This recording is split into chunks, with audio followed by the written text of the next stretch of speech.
Caste certificate. तुमच्या caste certificate हे required असणार आहे सगळ्या रिझर्व कॅटेगरीजला, जसं की मी या इकडे मेन्शन केलेलं आहे. तर त्या रिझर्व कॅटेगरीजला कास्ट सर्टिफिकेट पण रिक्वायर्ड असणार आहे. त्याच्यानंतर नेक्स्ट आहे तुमची कास्ट व्हॅलिडिटी. कास्ट व्हॅलिडिटी पण तुम्हाला रिक्वायर्ड असणार आहे. जी पण मुलं कॅटेगरीमध्ये आहेत जसे की OBC, SBC, SC ST, VJNT, तर ह्या कॅटेगरीजला कास्ट व्हॅलिडिटी सर्टिफिकेट पण रिक्वायर्ड असणार आहे. नंतर नेक्स्ट आहे तुमचं नॉन क्रिमिलियर सर्टिफिकेट. आता नॉन क्रिमिलियर सर्टिफिकेट फक्त OBC, SBC आणि VJNT ह्या कॅटेगरीजलाच रिक्वायर्ड असणार आहे. SC ST कॅटेगरीजला नॉन क्रिमिलियर सर्टिफिकेट रिक्वायर्ड नाही आहे. जी पण मुलं OBC मध्ये आहेत, SBC मध्ये आहेत, परत VJ मध्ये, NT मध्ये आहेत, तर त्याच मुलांना नॉन क्रिमिलियर सर्टिफिकेट रिक्वायर्ड असणार आहे. जसं की मी ह्या इकडे क्लिअरली मेन्शनसुद्धा केलेलं आहे. तर त्याच प्रकारे या कॅटेगरीजला तुमचं नॉन क्रिमिलियर सर्टिफिकेट रिक्वायर्ड असणार आहे. सो हे तुमचे 3 कॅटेगरीचे सर्टिफिकेट्स आहेत. हे मोस्ट इम्पॉर्टंट सर्टिफिकेट्स आहेत. आणि मी तुम्हाला एक सांगतो की हे सर्टिफिकेट्स यायला, हे जे डॉक्युमेंट्स आहेत हे तुम्ही आत्ताच अप्लाय करून ठेवा.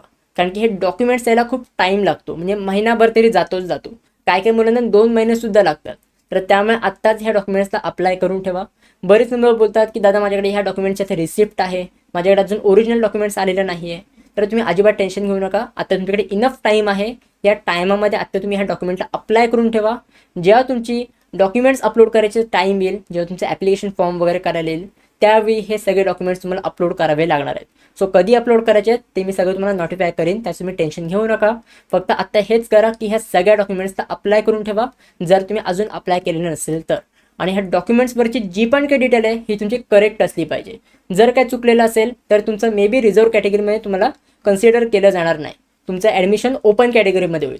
सो जर तुमच्याकडे हे डॉक्युमेंट नसतील किंवा ह्या डॉक्युमेंटमध्ये काही पण मिस्टेक असेल तर तुम्हाला रिझर्व कॅटेगरीमध्ये कन्सिडर केलं जाणार नाही, तुम्हाला ओपन कॅटेगरीमध्ये कन्सिडर केलं जाईल. आणि जी पण काही तुमची कॅटेगरीचे बेनिफिट्स आहेत हे तुम्हाला मिळणार नाही आहेत. तर त्याच्यामुळे आत्ताच ह्या डॉक्युमेंट्सला अप्लाय करून ठेवा आणि सगळं करेक्ट आहे की नाही हे तुम्ही चेक करून ठेवा. सो हे होतं आपलं सेक्शन नंबर 2. हे डॉक्युमेंट्स मला रिक्वायर्ड असणार आहेत कॅटेगरीचे डॉक्युमेंट्स. तो हे पण तुम्हाला लिस्टमध्ये दिलेलं आहे, जे व्हॉट्सॲप बॉटवर तुम्हाला लिस्ट प्रोव्हाइड करण्यात येईल. तर त्या व्हॉट्सॲप बॉटच्या लिस्टमध्ये पण